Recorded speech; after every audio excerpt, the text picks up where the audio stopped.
NASCAR is officially back. Well, maybe not officially, as the season per se has not started, but you get what I mean. And even if I'm not as enthusiastic about a new season starting as I used to be in years past, look, I'm still happy to see cars back on the track, okay? So, the Madhouse, Bowman Gray Stadium, is the venue NASCAR decided to hold the Clash for the first time ever. And hopefully this is the beginning of a trend where NASCAR starts rotating the Clash to several local short tracks around the country with, grassroots ties to the sport. And these are not my words. These are Kyle Busch's words because he was asked about it in the before the heat races. I believe this was on the Saturday before the on-track action began.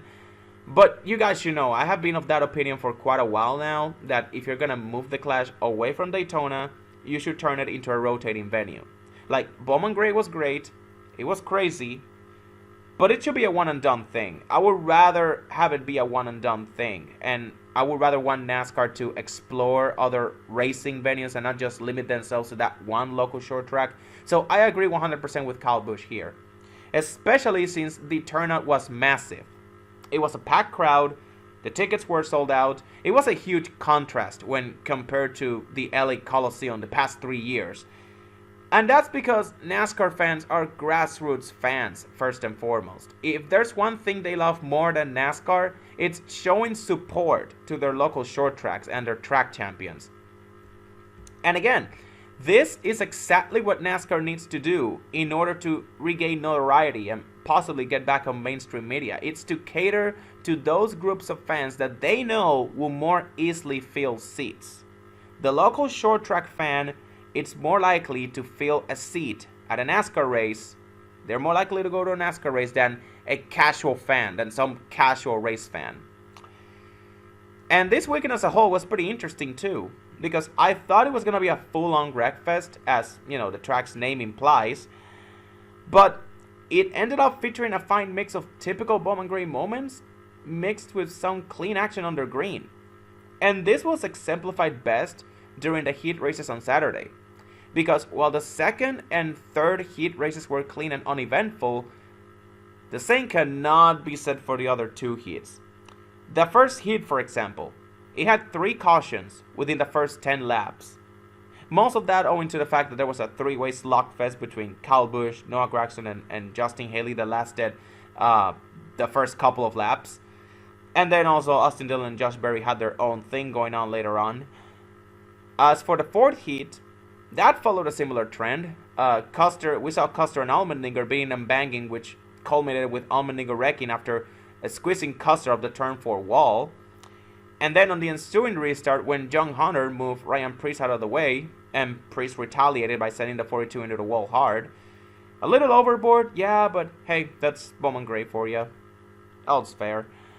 The most notable drivers to not advance to the main event straight up were obviously Kyle Larson and Ryan Blaney. Larson got into it with Zane Smith and Suarez early on during his heat race, and he almost got passed by Cody Ware in the closing laps, which, if that happened, NASCAR Twitter would have exploded if that happened. And I know this is an exhibition race, but still, you almost never see the best Cup driver in the field getting passed by a back marker on pure speed.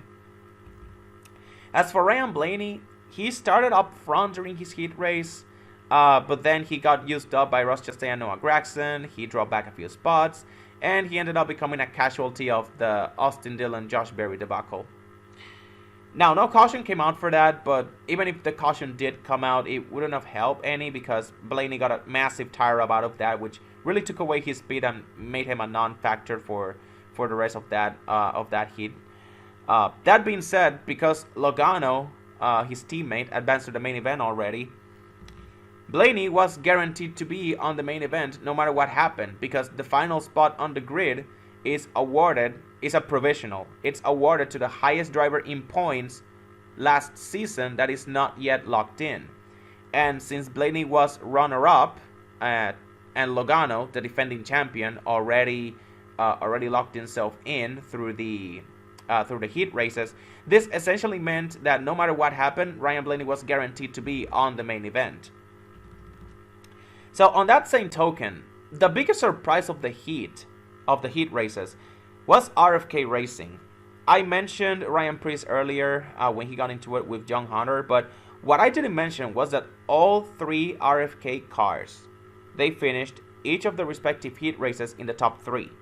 Chris Buescher won his heat race, Keselowski finished second in his heat race, and Ryan Preece went on to finish third. And remember that in the first two seasons of the Gen 7 era, RFK missed the main event completely. They didn't advance to the main event. Just 2 years later, all three of their drivers advanced to the main event through the heat races. No need for them to race through the last chance qualifier. They just locked themselves into the main event straight up. And speaking of the last chance qualifier, that race was entertaining as hell. It was a healthy mix of everything we saw during the heat races. There was green flag action, there was beating and banging, and of course, wrecks. You can thank Eric Jones, Austin Dillon, and Josh Berry for a couple of those guys ending their nights all wrapped up. Not as much as the local track champion Burt Myers, who, coming off the corner, he tried to clear himself off of the nose of Stenhouse, and he ended up wrecking out hard. Without a doubt, the hardest lick of the race. They even had to throw the red flag for that. And you can also thank the Fox camera for just not showing a proper replay of that. They just managed to show like the moment where he was already spinning, but because the camera was so zoomed in, we were unable to watch that, like, the full incident unfold from the moment he came off the corner, tried to clear himself of the 47, and ended up spinning out. We have to find out through Twitter as always. So yeah, shout out to NASCAR on Fox. We are in for another great season with them. In the end, anyways, Fox ran the side. In the end, Larson and Josh Berry ended up joining Blaney as the three guys advanced into the main event. The only complaint that I had about the main event was the start time, because the last chance qualifier started at around 7:30, almost 8 p.m. my time. I know, I believe they're still like under daylight savings over there in the U.S. That's a little too late for my liking. Personally, I'm all in for the Clash being a night race, but not a late night race, especially if you're holding the race on a Sunday and the following Monday is like a normal working day. I would much rather have my races be either on Sunday at noon or Saturday night. Sunday in the afternoon, almost night, late afternoonish. Like, it's very hard for me to fit into my day. Now, of course, I always end up watching them, but it just takes a lot more planning around it than usual. It may be a me problem, but you know, those are just my thoughts. The main event features some of the best short track racing I have ever seen in the Gen 7. The only thing that I can think of that comes close to it was the Bristol Spring Race last year. Although, unlike that race, this race didn't have to depend on like a tire, on like an extreme tire wear or something like that. It wasn't a happy accident. This race was just a product of a softer tire, an abrasive surface, and plenty of long green flag runs, which led to actual passing under green, especially in the mid-pack. This race was it just gave off such an old school feel of the racing product on these smaller tracks. And if you watch the entire race, you know what I mean when I say old school. It was single groove. The only way of advancing was beating and banging and wearing down the guy in front of you. It was fascinating, but also disheartening, because we know we're more than likely not going to see anything close to this on the short tracks this season, unless, again, NASCAR pulls off a Bristol Spring Race last year and they have a happy accident with the tires, which I really doubt it will happen. But I gotta admit, when NASCAR first announced this race, everyone looked at it as some kind of joke or meme, given the track's reputation. But it produced one hell of a show, better than any of the 3 LA Coliseum events in the past. And the main reason for that being that Bowman Gray is a purpose-built venue for racing, unlike the Coliseum in LA, that is just a temporary venue. Racing at a permanent surface at purpose-built racetracks will always produce better racing than a temporary circuit or whatever. Speaking of the main event, the first half was unusually clean with the pole sitter Chase Elliott controlling the race up until the very end when he was passed by Hamlin with 3 laps to go before the halftime break. And speaking of Denny Hamlin, he looked really strong all weekend. In my opinion, him and the 9 were the 2 best guys for the overall weekend. And I'm not just talking about the race. I'm talking about practice, qualifying, and the heat races. Because just like Chase, Hamlin, he also qualified well. He won his heat race. And he was also one of the few guys who were able to make the car stick on the outside lane and actually make passes. The only other guys we saw do this to some varying degree of success were Zane Smith during his heat race and Larson during the last chance qualifier. But come the main event, Hamlin was the only guy able to do that. Hell, he was able to challenge Chase Elliott for the lead, and that's how he eventually made the pass for the lead. It was by challenging him on the outside lane, and he was able to stick around for and battle him. Actually, stay side by side with him for quite a couple of laps while on the outside lane. It was really impressive. Now the second half was a bit more of a wreckfest. As expected, all bets were off. Some of the most notable incidents included Logano pushing Christopher Bell into right-hooking Hocevar. And then on the following restart, Hocevar spun both Larson and William Byron out. And then on the following restart, Larson came back a few laps later and he spun the 77 out. And then on that same lap, Bubba Wallace also spun Keselowski out. Like almost every incident, it felt like a chain reaction. There was so much going on when it happened. That being said, we still saw plenty of green flag action up front. As a matter of fact, the race ended on an 80-lap green flag run. It ended with Hamlin and Elliott fighting for the lead, but then they were eventually joined by Ryan Blaney in the long run, who, like I said, he started last on the grid in 23rd because he had to advance using his points provisional.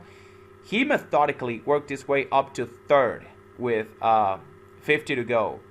And then a few laps later, he managed to pass Hamlin for 2nd. He was unable to get within striking distance of the 9, though, even with the leader hitting lap traffic in the closing laps. And then his car eventually got loose. I believe he got wide on a couple of corners with less than 10 to go. And that was pretty much the race. So yeah, Elliott won, but Blaney definitely stole the show for me. And I will admit, I was a little iffy at first about picking him to win.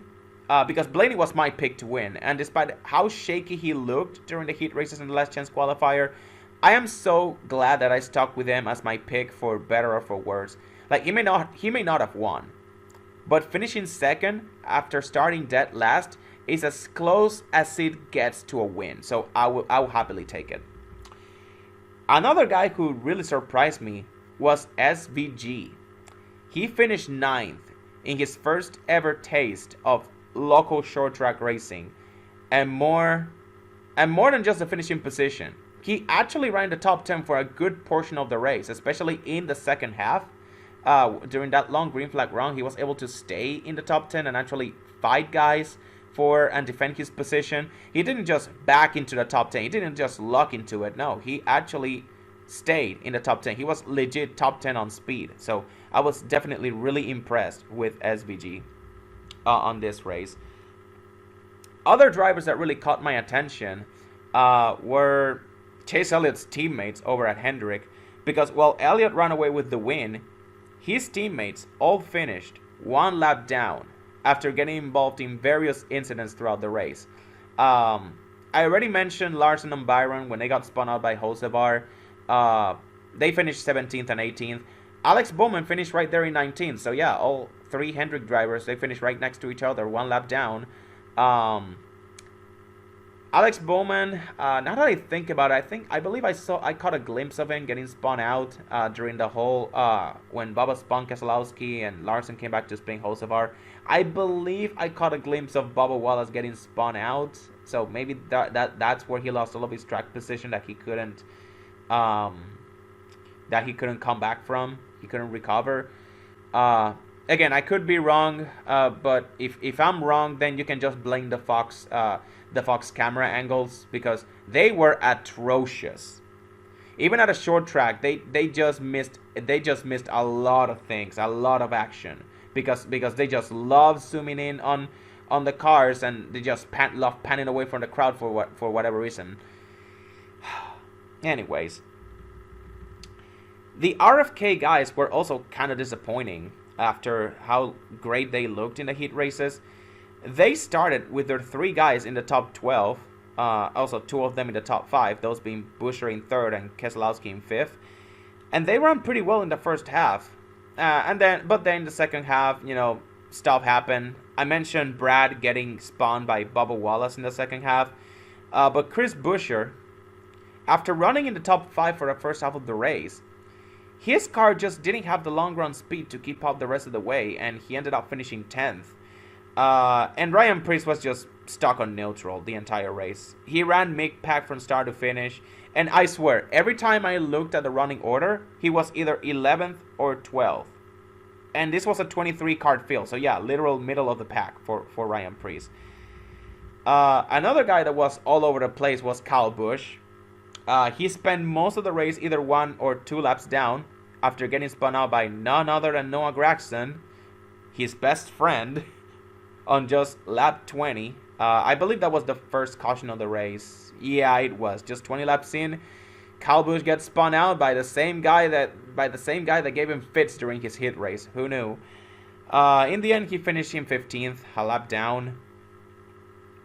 I really hope that's not a sign of things to come for what's to come this entire year, because I already went through a lot in 2024. Anyways, it's funny to look back at the concerns fans had about the Clash being moved to Bowman Gray, and how it would be an embarrassing wreckfest that would set the sport back big time. Yet the race itself turned out to be a pretty tame finish for Bowman Gray standards, but make no mistake, there was plenty of action through the field. There was a lot of beating and banging without it evolving into a wreckfest. Like I said before, this race had an old school feel to it from start to finish. The leader had to manage lap traffic while keeping second place at bay during a long green flag run. That's how Chase Elliott won the race. He managed lap traffic as well as a gap between himself and Ryan Blaney. That's how he won the race. So overall, the racing product was much improved compared to the previous 3 years they ran at the Coliseum. And while I would much rather go to another local short track for next year and see how that works out, I would really love to see what type of show NASCAR would put at a track, say, Greenville Pickens Speedway, for example. That being said, I wouldn't mind if they ran it back for at least 1 more year. Because my expectations were kind of low, but I gotta say, Bowman Gray put up a solid race, and I had a lot of fun.